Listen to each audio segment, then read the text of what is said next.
and Buffalo's version. Let's start with Philadelphia, where you have a 5'11 quarterback, Jalen Hurts, who squats 600 pounds. He literally disappears into the scrum behind the first or second, maybe first best offensive line in football. It looks practical. It bats 1,000. It is so dominating that Washington almost surrendered a touchdown, thanks to Mike Pereira for telling us a rule none of us knew. It is 1,000 for 1,000. About once every 10 or 12 tries, they add a wrinkle to it, but that is the standard of the play. That is the gold standard. Great O-line, smaller quarterback, disappears into a sea of green.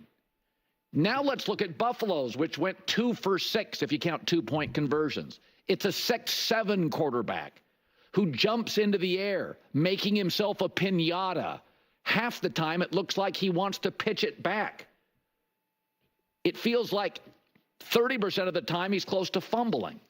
They go to the left side every time, which Jim Nantz told us Kansas City coaches knew. It looks disorganized. It looks ad-libbed. 6'7 quarterbacks holding the ball in the air, leaping over the top, or a 5'11 quarterback who squats 600 pounds behind dominant center guard play. What sounds like it would work? What sounds more practical? Everybody in the league has tried their hand at this. Maybe everybody should stop except Philadelphia. The Buffalo version has a, hey, let's just let Josh figure this out. Yeah, it's not Thanksgiving with the relatives. You're not beating Andy Reid on, hey, Josh is just out there, hey, man, he is so talented. Let's let him figure it out. Yeah, he goes to the left every time. Jim Nantz said they knew it was coming. Here's Sean McDermott after. They're doing a good job. I thought overall, maybe we could have disguised it, maybe not. But at the end of the day, we have confidence in Josh and our offensive line to get those, and they've been getting them all year. Oh, my gosh. We thought maybe we'd disguise it. How about let's disguise it? Kansas City disguises everything. Kickoffs. Everything. I'm sorry, man. This is gonna be such like a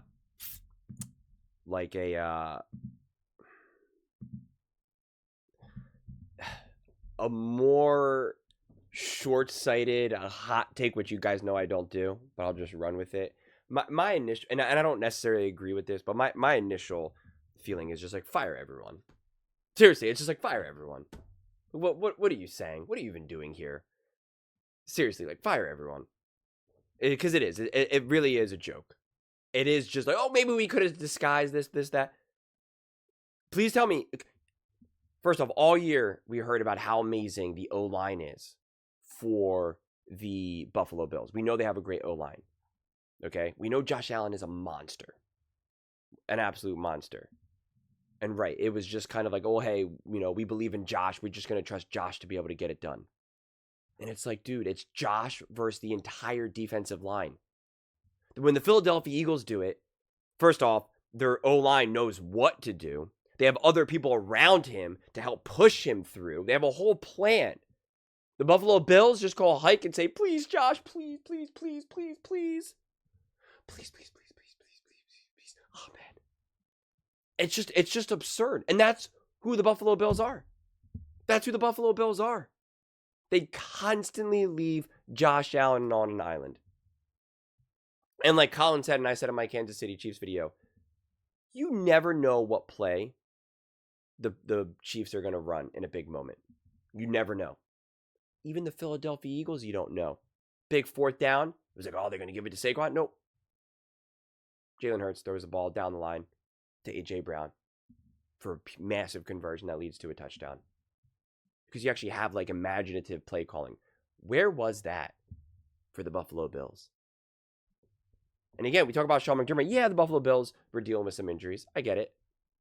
But they have the 5th best defense in the NFL. Excuse me, the 5th worst defense. Oh, sorry, man. That's a pretty big mistake. That's the opposite. Literally. The 5th worst defense in the NFL.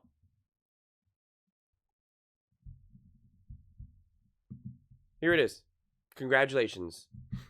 You're with the Carolina Panthers, the Commanders, the Saints, the Raiders, and then the Buffalo Bills. You're sandwiched between the Raiders and the Dallas Cowboys and the Jacksonville Jaguars and the New York Jets. Outside of the Commanders, who obviously have an incredibly special quarterback with Jaden Daniels, what do all these other teams have in common? The Cardinals. No, let's look at this. Let's look at this. These are all the bad defensive teams. You got the Panthers. You got the Saints. You got the Raiders. You got the Cowboys. You got the Jags. You got the Jets, the Patriots, the Cardinals, the Bengals, the Giants, the Titans. Okay, those are the 13 bottom teams. What do they all have in common? None of them made the playoffs. None of them were a good team. None of them. And that's the company the Buffalo Bills keep. And it's not a surprise that the two teams that are able to buck the trend are the Commanders and the Bills, and they both have special quarterbacks. It's not enough. It's not enough. Kansas City Chiefs, second best defense. Top team. And again, look at all these top teams that have great defenses. They all make the playoffs. And the teams that struggle to not, like the Cleveland Browns and the Indianapolis Colts, they have two awful quarterbacks who probably should not be in the NFL. So you see, when you have a great defense and a terrible quarterback, kind of hard to win. When you have a great quarterback and a terrible defense, you can make the playoffs. Kind of hard to win in the playoffs. Philadelphia Eagles hanging 55 on the Commanders. And again, the two best defenses, Philadelphia Eagles, Kansas City Chiefs, in the playoffs. The Buffalo Bills had, I don't know, I always talk about game plans. They ran the ball 8 times in the first half. Like, huh? What did they do to make Josh Allen comfortable in the beginning of that game? Nothing. Josh Allen almost threw a couple interceptions in that first drive. Because it was just like, hey, Josh, come on, man. And people can say, oh my God, I can't believe that. You know, he was kind of playing reckless, which I even wrote at the top of my notes. But he had to. Did you see the throws that he was making? The tight window, deep throws to Shakir, to Hollins. Nothing came easy. Nothing came easy. And again, in these short down conversions, it was just everyone knew that Josh Allen was going to get the ball. And it was just like, Josh, you got to just try your best to be bigger and stronger than everyone. It's an insane thing to do again and again and again. Josh Allen made one of the most amazing throws. That final play. He has the house brought onto him, man. The house. Every single defensive player, every single player off the field, on the field, the fans, Kansas City Chiefs players from 1975 were rushing Josh Allen. And the dude makes a beautiful throw. And hits Kincaid. And he drops it.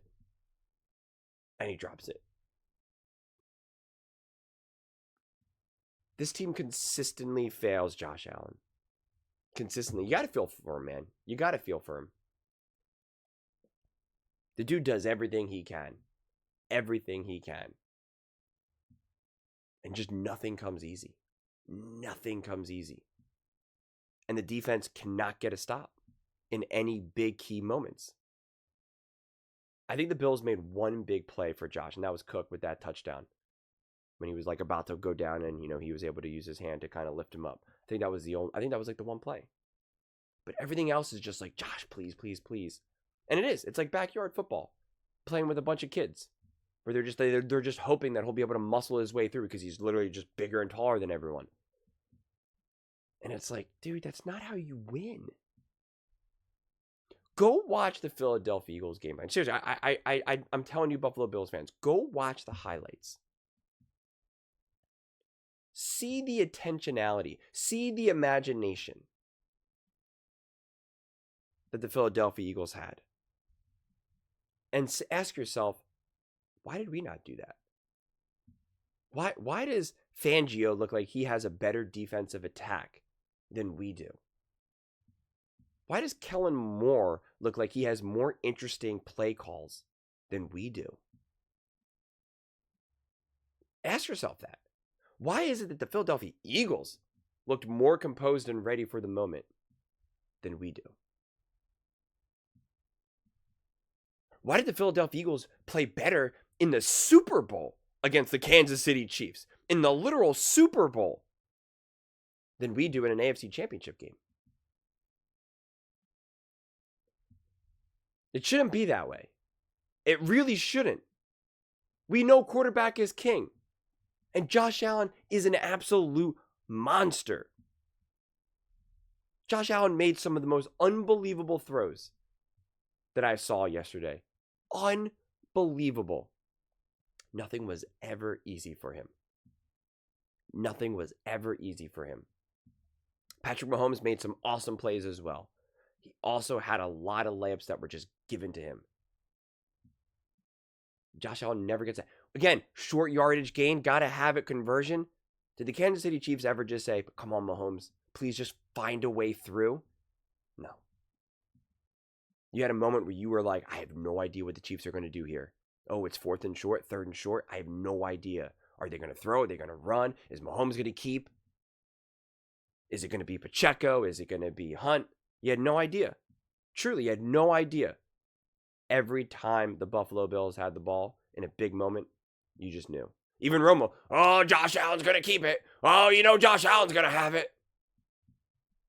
It's like, yeah, man, if everyone knows it, then do you think the Kansas City Chiefs know? And then Sean McDermott's answer is, we could have maybe done a better job of disguising. Oh, you think? You think? Is there a reason why there's so much secrecy in the NFL? Why everyone's covering their mouths? Why you have your call sheets close to you? Why everything's so hidden and secret and you go in a huddle and you think? You think the element of surprise benefits your team? Do you really think? You couldn't come up with an interesting game plan? You couldn't come up with an interesting play call and a gotta have it moment? Heck, the Washington Commanders had an awesome fake punt. You have nothing in your toolbox. Nothing. You got, from my viewpoint, the greatest quarterback in the NFL. The best quarterback in the NFL. And your game plan is just, please, Josh, please. All right, guys. Please, Josh, please. On 2. Break. Josh gets to the line. Please, Josh, please. Please, Josh, please. And Josh Allen. What is it? Seriously, what is it?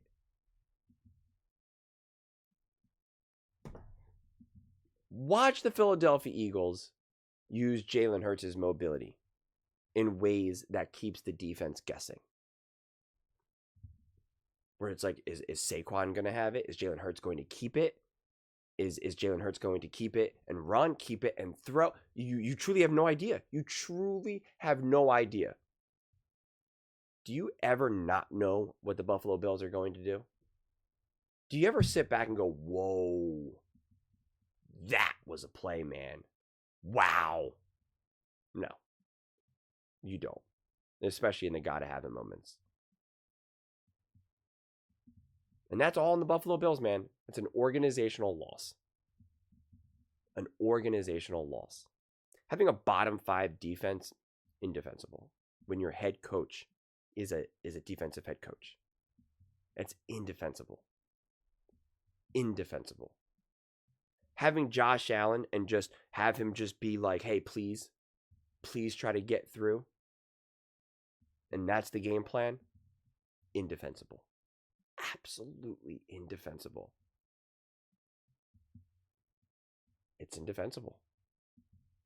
You have the best quarterback in the NFL. The best quarterback in the NFL.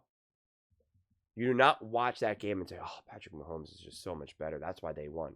No, they won because Patrick Mahomes is amazing, just like Josh Allen.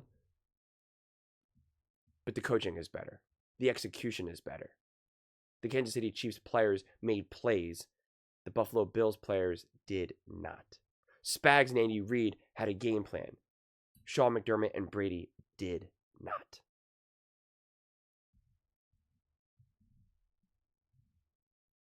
That's what it gets boiled down to. But those are just my thoughts. I'd absolutely love to hear yours. What do you guys all think about the Buffalo Bills losing to the Kansas City Chiefs? Let me know in the comments below. I read every single comment. So whether you agree with me or disagree with me, either way, let's get in some discussions. Let's get in some fights. But ultimately, let's just have some fun. And please do consider subscribing. We're building an amazing community here, and I'd absolutely love to see you part of it. I want to build something that we all genuinely feel connected to. Something that we're really excited to be part of. I think we're well on our way to doing it. And please don't forget to give this video a thumbs up, as it really does help with the visibility and the algorithm. Thank you so much. See you next time.